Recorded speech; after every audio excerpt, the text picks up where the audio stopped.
Welcome to the Making Mischief podcast. Here are your hosts, Chris and Heather.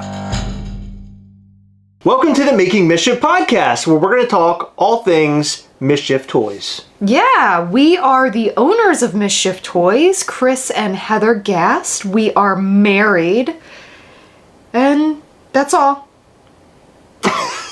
Is that it? No, that's my introduction. Okay, so this podcast is basically a historical podcast, I guess, about the toy company, how we came to be, where we got our start, up to where we are today. And we're also going to talk about, in the future podcasts, we'll talk about where we are and maybe things that we're going to do or plans for future. Yeah, I really think that this is going to be a very interesting journey because we've had a lot of good and bad, blood, for real, sweat, a little bit, and lots of tears. Lots of sweat on my side. You should see my underpants after a drop. Okay. No, it's just sweat. It's not pee-pee or anything. Okay. Yeah. So in this podcast, this episode at least, we want to start off by talking about Mischief Toys, like where it came from, and also Ghastly, which is our main character for Mischief Toys. Yeah, Ghastly is a fun little character, and he comes from Chris's brain. Yeah, well, I drew a little picture to enter a contest for a toy company, and the contest ended up selecting somebody else. I don't even know if I put the picture in properly. I don't know what happened there, but it did not get selected, and thank God, because had it been selected, it would not be our IP. We wouldn't own it. Yeah. So I'm glad that it's ours and we're able to do the things that we do with Mischief Toys. Yeah, well, it first started off with that entry, like you said, but you had brought it up on a YouTube Live, this little character. And I believe you mentioned he would be our mascot. Really? Something like that. Interesting. See, I didn't even know that. Something like that. I mean, I'm not surprised because the first time I remember ever showing him was in sticker form, if I remember correctly. And we gave the stickers out on our YouTube channel. It might have been that. You might have made him into stickers first and introduced him as Ghastly, and it was spelled G-A-S-T-L-Y. Yes, at the beginning it was, and I changed it because I thought that it would help with trademarks. Yes, because the Pokemon Ghastly is spelled G-A-S-T-L-Y. Right, so I thought it would help, but I was way wrong. Yeah, I didn't know anything about trademarks. Yeah, so. that's not how trademarks work, but we'll probably get into that later, you think? Yeah, we'll talk about trademarks, but I think the perfect place to start is with Gastlecast, so our YouTube channel. Yeah. Where we talk all things collectibles, mostly Funko, because that's sort of our focus at the very beginning, and we've kind of branched out a bit. We've talked about Mezco and Hot Toys and stuff, but really, I think the main draw to our channel is Funko-related products. Yeah, because so many people are fans of Funko, and they make so many different items. So that's actually where our collecting started, which led into the YouTube channel, which led into us being huge nerds, and now we collect and also own a toy company. Were you a nerd as like a kid? Oh yeah. You were? Oh yeah. I played video games all the time. I was obsessed with reading and Harry Potter. I was obsessed with chess. Like, I've always enjoyed playing chess. Did you love toys? Toys were fun as like a little kid, but I sort of outgrew them, I guess. I remember your dad, one time I was talking to him, and our channel had already been going for a couple of years. We started, in 2017? Yeah. It might have been like 2018, 2019. And he basically said to me, if Heather had never met you, she wouldn't be doing any of this nerdy shit. It's basically how he said it. Yeah, I don't think I would be into collecting anything. Maybe, yeah, not even YouTube probably, right? No, I wouldn't do YouTube. Because you didn't want to be in front of the camera or anything. Like, you didn't want any of that. You didn't want any notoriety. You wanted nothing about any of this. But look, I dragged you into this world. I know, you do that with a lot of things. for better or for worse. But having the channel for all the years that we did prior to Ghastly and Mischief Toys, we started in 2017, and I don't think Ghastly came to be until, what, like 2019? Late 2019? Late 2019, early 2020, something like that? For many years with the YouTube channel, it was talking about Funko, and it was very on and off. I think we started off with a video a week, and it was fun. We enjoyed it. We started it off with a box that Funko had sent us because I'd won a contest. Mm-hmm. And I opened the box on film or on a video, and I basically didn't edit it at all because I didn't know how to. I didn't have the proper stuff to do it. Posted the video, and you and I realized that, hey, this is kind of fun.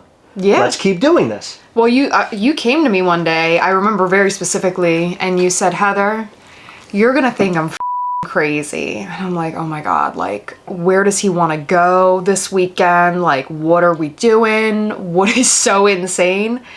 And he says, I really enjoyed making that video. I want to do more of that. And I was like, oh, well, that's not crazy. Like, I thought you had this big elaborate scheme.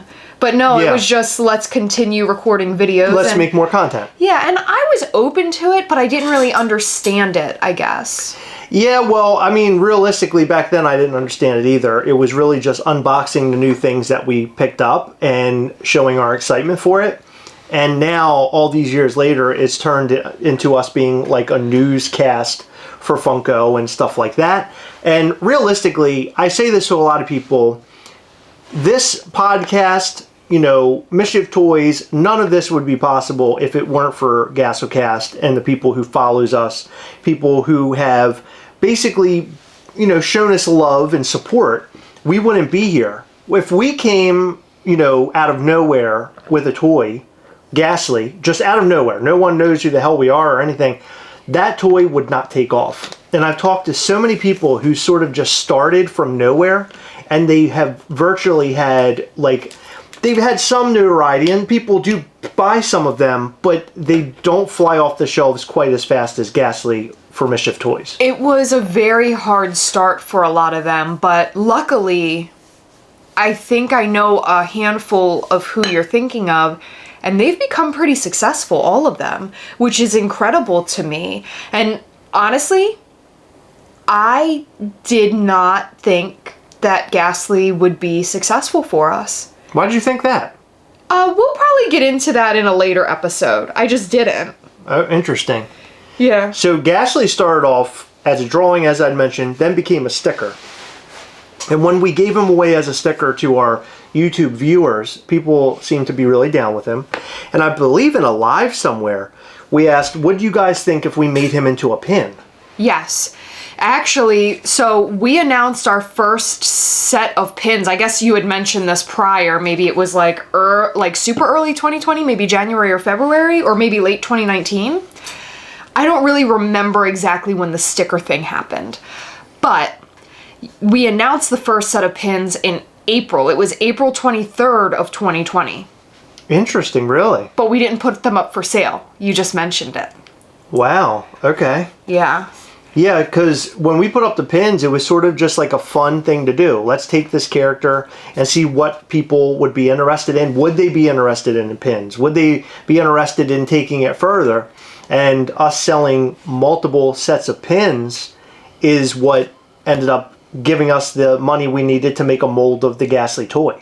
Yeah, but I remember, like,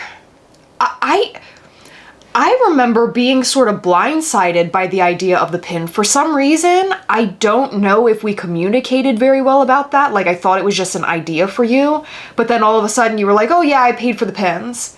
And I was like, what? Like, I couldn't wrap my brain around it. I'm like, we're really doing this? Like, it was just foreign to me. It was weird to me. And I was like, are people gonna, like, care about this stuff? And in August of 2020, we finally sold our very first pins. We sold our first set of Gastlecast pins. They were a circular logo pin.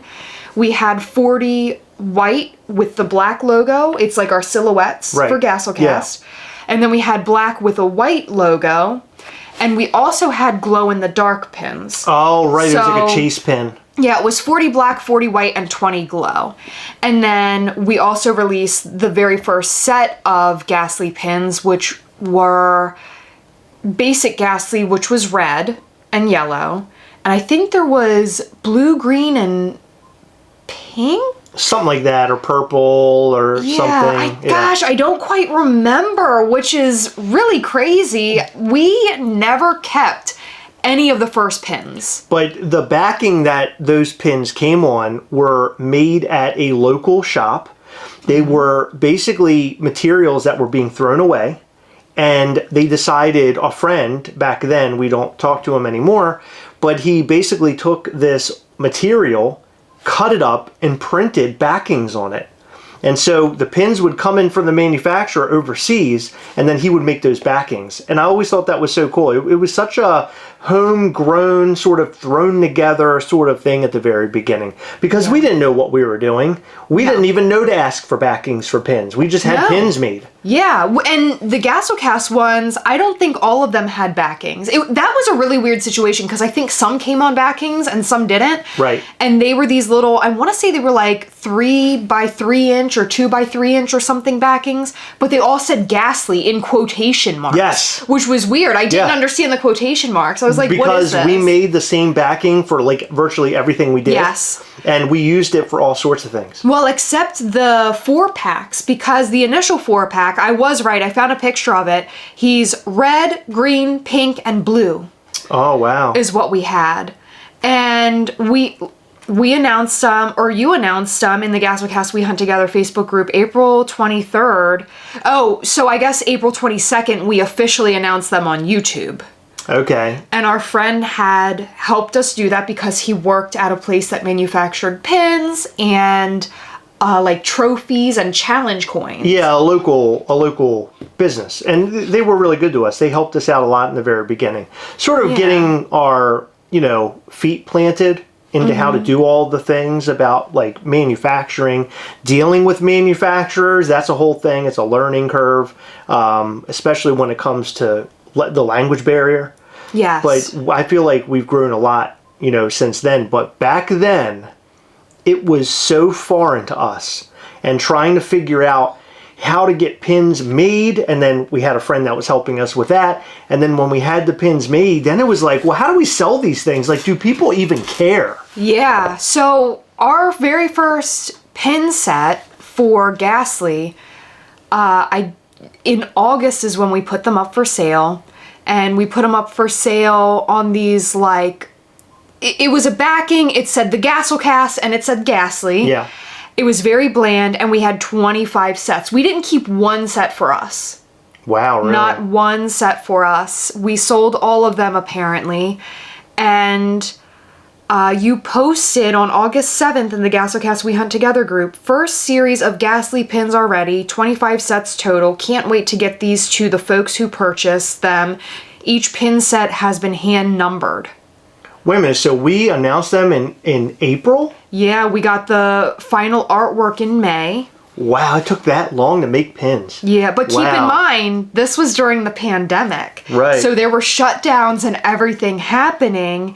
And I also think that the communication, between us to the people who were working in the middle who like sent the artwork over to overseas, like that's all a process in itself. Yeah. Well, and about this time is when we started making daily content for the channel. Yeah. Because we wanted to kind of boost the channel. We had basically turned it into a hobby for many years. Like, I kind of wish we started hitting the ground running at the very beginning and made videos every single day at the very beginning and sort of picked up. A lot of other channels were making content, Funko-related content, and they were new to the scene then as well. And they all quickly grew. They just ran right past us. And we couldn't keep up because we weren't making content on the same level as they were. Yeah. But in 2020, when the pandemic happened, we did because we really had nothing to do. And that's sort of, I think, the pandemic might have had a lot to do with why we decided to go so hard with Ghastly too. Yeah. And build Mischief toys the way we did. Yeah. But I remember there was a time where we were making these pins, we were doing all like sorts of fun stuff. We were making glitter pins. We were doing like holiday related pins, like Christmas pins and Halloween pins, and people were really liking them. Yeah, so our Halloween pins, they were glittered. We had one that was like a black and orange Ghastly. He was black with an orange outfit. Yeah. Then another one was orange with a black outfit. Then another one was purple with green outfit. And then a green with purple outfit on like, I think 4 different backings. Yeah, we actually have one shipped. right here sitting with us. Yeah, what's that limited to? 28. Yeah, so it was a 28 count. And so you got 4 pins, and there were 28 sets of 4 pins. Yes. And I believe each set was between like $25 and $35 the entire time that we did the pins. We had, I believe, 4 sets of pins that were 4 pieces. So then we did a Christmas themed pin set. It was 4 of them. Green, they were glitter as well. Red with green glitter, green with red glitter. There was a white with blue. That was my favorite pin I think we've ever done in those blue styles. With white. Yeah, that was a really cool pin. They were a lot of fun. And then we also did, so there were 25 of the Christmas ones. Yeah. I don't know why we did 28 of the Halloween. That's sort of weird. It might have been just a faulty order or something. Maybe. We got more than we thought. Maybe. Because back then, a lot of that kind of stuff would happen, just errors. We would have no idea what we were supposed to get. Like, there was a lot of issues that would occur. Yeah, it was sort of strange. And then we also had a pin board that we had made. Oh my God, that pin board today is the most asked about thing that we do, or that we've done in the past. So we did, I believe we put that out in like October or November, maybe. And he was limited to 25. Was it 25? I thought it was more. I thought so too, but it was 25, and we were sort of frustrated with that because I remember it was really expensive to have made. It was, but we were quoted a lot less. Yes. And the people we were working with were like, hey, I talked to my boss, and these are a lot more expensive than we thought. Yeah. And so you and I had to pony up. I don't think they made us pay for the full price. No, we did. Did we? Yeah. I thought it was that they were like, hey, we understand we screwed up, and then we kind of met in the middle. We had to pay the full price? Yeah. Wow. And yeah, it was very, very, very expensive to have those made. We hardly profited on those at all, especially with shipping. So we were selling them $30 shipped. Wow. And we spent just under $30 on those. Wow, so we made no money on that. No. And there were 25 total. I remember that not fully selling out. I think it didn't sell out. They sat in our, like, I call it our warehouse room, but our third bedroom, we just left everything in there. There was like 5 of them in there. Oh, it was insane. For a long time. And I remember we actually had those up on our website. Yeah. And we didn't launch our website until a year later. We launched it August of 2021. Wow, really? Yes, and we had like, I think 2 or 3 left on the website, and we just wanted them gone. And now all of a sudden, everybody wants a damn pin board. I know. And so, that's something that we are looking into, future pin boards. I guess that's for a future conversation when we get into sort of new product and things that we're doing in future episodes. But that is definitely something I want to hone in on, and I also want to focus on pins because that's where we got our start. Yeah, me too. The tricky thing is, though, is that the material that the pin boards are made on is very fragile. And so it was really nerve-wracking to ship them because I didn't want them to break. Now, luckily, if they did, it's like a really quick super glue. Yeah. Which wasn't bad, but like if you buy something, you shouldn't have to repair it. Agreed. You know what I mean? So it's just so scary to me. And if we do them again, I want them to be made out of cork. But so far, I've been unsuccessful in finding someone who can do that. So. Well, I think we'll find something. We'll find something as a replacement to our past boards at some point. Hopefully we can figure something out because people have been asking for them. Yeah. But to kind of go back to what you were talking about before about me sort of throwing you a curveball about the pins, you not realizing that it was going to be a thing. Yeah. It's quite often in all the things that we do, I will bring up things that you almost immediately, to a fault, will shoot down. And you'll tell me there's just no way we can do it. It's happened multiple times. That's probably what I did with the pins, because I'm like, who cares about pins? Because do people care? I think you need, in a team like this, because it is only you and I think you need to have somebody who's level-headed, and then you have to have somebody who is a so-called dreamer, somebody who is going to shoot for the stars. And then me shooting for the stars, you can sort of level me out a bit and tell me, hey, your idea is cool and all, but we can't do this. And there have been multiple times, which we'll discuss in further or future podcasts, where that has happened. Oh, yeah. And we've gotten to points where, as an example, the pin board, where we're creating stuff and selling it and making virtually no profit, which is the last thing that you want to do when it comes to owning a business. Yeah. Like everything that you do, you have to earn some sort of profit. Absolutely. And, I hate saying profit because this is something that we do for fun, but it has become a business.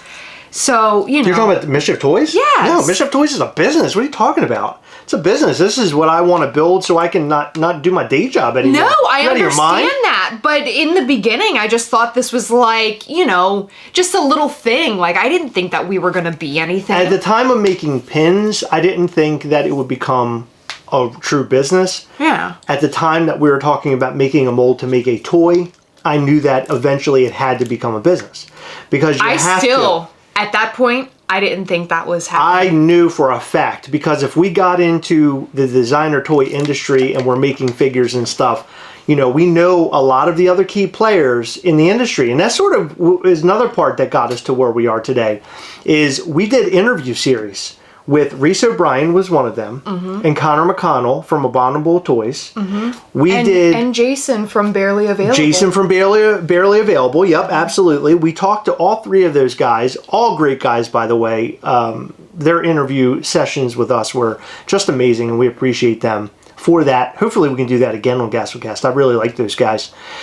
But talking to them gave us a lot of insight just during those interviews about like how they do things, their mindsets, and what they're thinking, and just operational stuff, right? Ideas. And it kind of sparked me throughout each one of those interviews. Ask more questions in order to possibly in the future sort of grow our own thing as well. Yeah, well, I think that's really when your gears started turning when it came to the toy thing, because at first you were sort of like, this would be cool, but I don't think you were serious about it. And then we interviewed those guys, and all of a sudden one day you were like, it would be really cool to actually turn this into something and, stop with the pins, or stop with, just pins, and do a toy. And I was like, you're out of your mind. What do you mean make a toy? How are you going to do that? Well, it's funny that you say that, because when we first came up with this idea, I was telling real people that I knew in my life. That was my plan. And there's one specific person I work with on my day job. And I told him my idea. And one day I came in, I had a picture of the mold and everything else and talking about the toy. And he sat there and kind of sat back in his seat, and he goes, "This is just shocking to me." And I was like, "What's that?" And he goes, "I didn't realize that people could just do this." He goes, "I thought this was something that it's like a big brand does, right? Hasbro, they make their own toys, right?" He goes, "I didn't think that I would work with somebody who's making his own toy." Yeah. And he's right about that. Well, especially because you work an office job, so it's not really like a quirky sort of field. Well, that's true, but when you're talking about like these other toy companies, that's when I realized that it was a possibility, right? Connor McConnell he's an everyman, right? He's an everyday guy, and he has a toy business that's really successful. And I saw him, not saying that he's not artsy or a smart guy or anything, and he's just average Joe. I'm just saying that when I'm looking at him and discussing it with him, he basically says, if I can do it, anybody can. And that's sort of my takeaway. He's the type of person that is very humble, very soft-spoken, just someone that you can talk to and, like, be friends with, really. And I'm the exact opposite. Yeah, no one wants to be your friend. No, but it's so interesting because they're all just regular people. Now, I think that you would get a different feel if you were talking to, like, the CEO of Hasbro or something. Like, I feel like they would be more, like, business-minded versus or like Brian Mariotti from Funko. Yeah, like, very sort of, like, stiff almost, where the guys that we spoke with are just... creatives. Yeah, and I think they're very relatable, and I think it's easy to see yourself as like just a normal everyday person talking to these guys who are also normal everyday people who are following their dreams. Did you have the same feeling I did when I said, we're making the pins and all, I want to make a toy? Were you on board with that? Was that something for you? You're like, you know what, making a toy would be so cool, I would love doing that. Or for you, was it like, God, I don't want to do this. Like, I don't want to do this shit. It was sort of in between. It was more like, is he f***ing serious? Like, I don't know how to take you sometimes. And I was like, can we do this? Are we going to do this? How much money is it going to cost? This can't be cheap. How does this happen? It's not cheap, by the way. No, it is not. And, we talk all the time about how, selling the pins funded the toy. But realistically, it partially funded the toy. We were hardly monetized by YouTube. And even to this day, we're hardly monetized by YouTube. Most of what we make is spent on, stuff for the channel, whether it be cameras or lights or, other various things. Or product to giveaway. Yeah, product to show, product to give away, things like that. Like, we put some of our own funds into this. We did. And it was... And I think, and rightfully so. Because it was scary. In order to build something, you have to put your all in it. And, this sort of goes back to me being a kid. And when I was a kid, I grew up in a house where I had two very busy parents. And not saying they had no time to focus on myself or my siblings, because they very well did. They were just very busy people. And for me, it was like, I took the opportunity to take the easy way out on everything, because I knew they were too busy doing what they had to do. Well, that's how I've known you. Well, I just would play video games and just watch movies, play video games. Right, exactly, and not really do much, and sort of be a couch potato sort of human being, sort of a lazy human being, which I most likely, you would say that I am. Yes. But nowadays, I look at things, and I almost had a rebirth through, I don't know if it's through the YouTube channel or maybe selling the pins and making Ghastly or whatever. But now, for me, it's I come up with all these ideas. And when I come up with ideas that I truly believe in, I'm going to take it. I'm going to take it as far as I can. And I'm not going to give up. Because in reality, you look at life and the amount of time that you have in your life. And I think quite often about myself. I'm 40 years old. How many more years do I have where I could really put my everything into Mischief toys?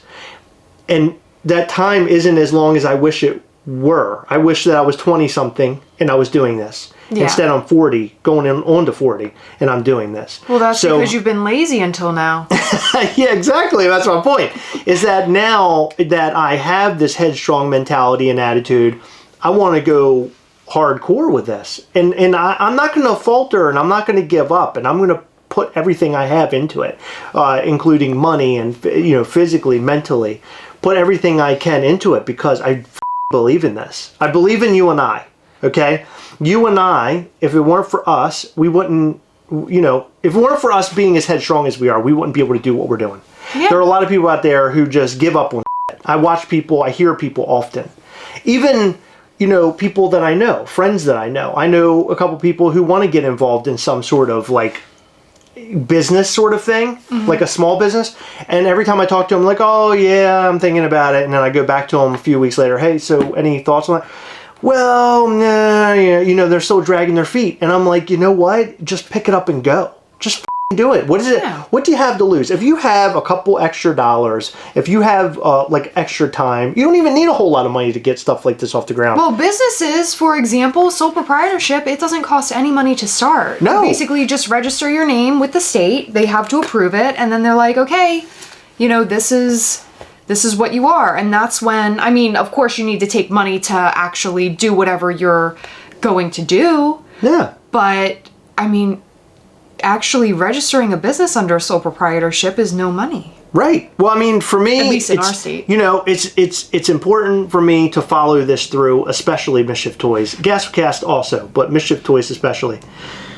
And mainly, it's because I need to fund, you know, your boba habit. You got this boba tea habit.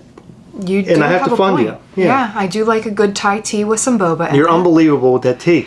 So I have to make sure I have all the money in the world so I can take care of you until we're old and we're sitting in rocking chairs and all that kind of stuff. Or till I die of a boba. And yeah, exactly. Too much boba. Exactly. But, you know, this podcast, the focus is not only Mischief Toys and Ghastly and learning But also the history my boba addiction. and Heather's boba addiction, but really it's motivation. I want this to inspire people. I want you to hear this story and say, holy shit, I can do it. If those two lazy sacks of shit can do it, I can do it. Absolutely. Yeah, and I would say that Gastlecast and Mischief Toys also helped me find who I am, found my way. For many years, I loved like toys and stuff and collectibles, and I was always thought in my mind I'm too young for it, or I'm sorry, I'm too old for this. And, you know, I'm in my mid-20s and I see a Transformer thing on the shelf and I'm like, oh my God, I want to buy that so bad, but I'm just too old. I'm not a little kid anymore. And now having found Funko, which I thank Funko big time for this, finding Funko gave me the opportunity to get into the things I really wanted to get into. Yeah. You're not kidding about that. Since starting the Gastlecast, we went to both of our very first convention. It was Baltimore Comic-Con. Yeah. Which was crazy. And now, like last year in 2022, we did New York Comic-Con. So I believe Baltimore Comic-Con was in 2018, maybe? That was our very first con, like, together. No. Going to one together. I never went to a convention. No, I mean, that was our first con. I had been to one before that. Oh, you did? Mm-hmm. Oh, But well, I'm saying I for lied. us together. Yeah, I believe it was 2018, and we were sort of newish to the Gastlecast, maybe about a year. And in 2022, we attended New York Comic-Con, one of the biggest Comic-Cons ever, with our toy company. Right, which is huge. Which is, I mean, it was only 4 years after attending our very first con. I think that just shows the success of Mischief Toys, because if our company didn't do that well and we were having a hard time selling and all that kind of shit, we would not be at New York Comic Con selling product. Oh, yeah. So I am so very proud of the both of us. I'm proud of Mischief Toys, but there's so much more story to all of this. There's Yeah. so many more fights that we can talk about. You and I fighting. Our long walks that I like to discuss a lot about Yeah, us that we walking around hardly the ever neighborhood. do. We don't do that much anymore because we're too busy. We but should tomorrow. we should. But I think our long walks are always great. We can have discussions about future and what we're going to do and ideas and all that kind of shit. That's where Gargoyle Ghastly came from. Mm-hmm. Was one of those long-ass walks. And I thought that you were f***ing insane then, too. I know. I can't wait to tell that story one day. that'll be fun. Yeah. But the Making Mischief podcast is going to be a lot of, you know, kind of historical stuff. Again, we want to motivate as much as we can as well. And I think it's going to be fun. I think there's going to be times where you and I disagree on things. Maybe timelines. Maybe even things that we should have done versus things that we shouldn't have done. I'm the type that likes to jump the gun. Heather's the one who likes to stand, you know, back a little bit and not get too crazy. I'm the crazy one of the two of us. I Yeah. just spout out. I'm like, we're going to do this. And then we turn off the camera and Heather's like, why did you even say that? Because there's no way in hell we're going to be able to do that. Yeah, you're crazy. You're out of your mind. I use those two sentences very often in our daily lives, not even just involving Mischief Toys. Right. But everything seems to work out well, and I think that we're a good balance for each other. I think that you're the idea guy who has all these like crazy ideas. I have some ideas, But you have the wild ones, and I'm sort of like business-minded, and I'm like, okay, hold on. You have something, but I think that's a little bit too crazy. How can we meet in the middle? Yeah. Well, we didn't talk about the third person in all this situation that we're in. Our artist. Yeah. Who... Well, we will. Well, a lot. Yeah. And, well, She's yeah, absolutely. incredible. She is incredible. And she took my little Ghastly picture, refined him, and that's how we made all of those pins and all of our stickers. Mm-hmm. If it weren't for her, we wouldn't be anywhere where we're at today. No, absolutely not. She is an amazingly talented person. I mean, incredible. We can go to her with just an idea, and I can say, this is sort of what I'm thinking, and like give her a vibe, but I don't tell her exacts for hardly anything. She knows our flavor. Yeah, she really is our flavor, realistically. Really? She knows what we want, and she puts it to paper. I don't think we have worked with anybody like in this that has been so quick to kind of figure out exactly what we want. Yeah. She just knows almost instantly. You tell her a word like gargoyle, she almost is instantly in the idea, like in the ballpark, I guess, of what we were thinking. Absolutely. Yeah, she is an amazing person, and I'm so happy that I thought of her. It's crazy because she's local. We know her. I went to high school with her. It's weird. I mean, it isn't like it was somebody we had to look around for. I mean, it was like in our face the whole time. She was the one who made the Gastlecast logo. Yeah, I remember. Way back. You and I took a picture of, we just took a selfie. We were in our kitchen at our last house, facing the back door, because the sunlight was coming in. Yes. And we got the Gastlecast logo from that. Like, she did perfect job instantly. I'm telling you, she's fantastic. And some of the artwork that she's come up with for future stuff is unbelievable. I can't wait to share some of this future stuff. Oh my God, just in the year of 2023. It's obnoxiously awesome. And I feel like that we are doing a lot of things that not many others are doing. What's interesting to me as we close this episode out is that we have taken a character, Ghastly, and we've kind of changed him and did all sorts of fun things with him in different various variants, right? Different versions of Ghastly. And people fall in love with him each and every time. And that is what is so exciting. This one character, it's resonating with people. People love him. Yeah. I think that's great. It's amazing. It's a really cool feeling when I sit back and think about everything that we've done and how far we've come, starting from that drawing that you were doodling at like 11 o'clock at night, and I was like, can you go to sleep? Like, why are we still up? Why are you, like, why is this your focus? Like, it was weird to me. Yeah. But now... Look at it. Yeah. It's crazy. I went back on that little picture a lot. Like, refining it. It took me a while to refine it because I'm not an artist at all. I'm horrible when it comes to drawing. You can say that again. But I created him, and I was really happy with the outcome, which is why we are here today. Because I was like, you know what? I think he's good enough to be the real deal. Yeah. Like, this guy could be the real... He could be the real thing. He could be sitting on somebody's shelves. And guess what? What? He is. A lot He's sitting on people's shelves. We see photos all the time. It's unbelievable. My God. One of the greatest feelings in the world is one, having people support you, but additionally having people that enjoy what you're putting out there and having this figure sitting in a very special place in their home. And I think that's awesome. It really is. I'm very proud. And I'm very proud too. Absolutely. So this was episode 1 of Making Mischief. We hope you guys enjoyed this. We will have a lot more coming very, very soon. We have a brand new intro and outro. You'll notice that it's our best friend, the narrator, Peter, who is the voice of Mischief Toys. You will hear his voice in practically anything and everything that we do. We love this man to death. He's amazing. He has a great backstory too. I think one of these days I would love to somehow bring him onto either a podcast or a Gastlecast live, film something with him, or just record audio with him. I want people to get to know him. He is a sensei on the koto, which is a 6-foot-long string instrument that is from Japan. Yeah. He's like a master player. Like, that's some random ass but it's cool. Yeah, it is very, very cool. He is a very interesting person, and I'm so thrilled that we were able to meet him, have lunch with him, and we also have future plans with him, not just for Mischief Toys, but like to actually just hang out. Yeah, and we have a full story on how we met him as well.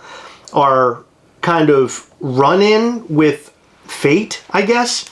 I found him like instantly searching for somebody who was going to speak over our very first Mischief Toys to Cartoon. And here we are a couple years later, and now I can refer to him as a very good friend, which I love this guy.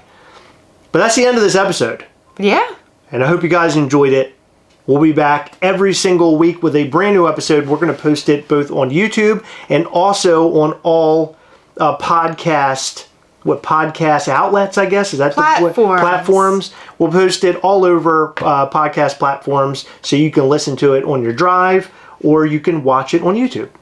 I was thinking we could do it on Mondays and call it Mischief Mondays. Ooh, I like that idea. You do? I do.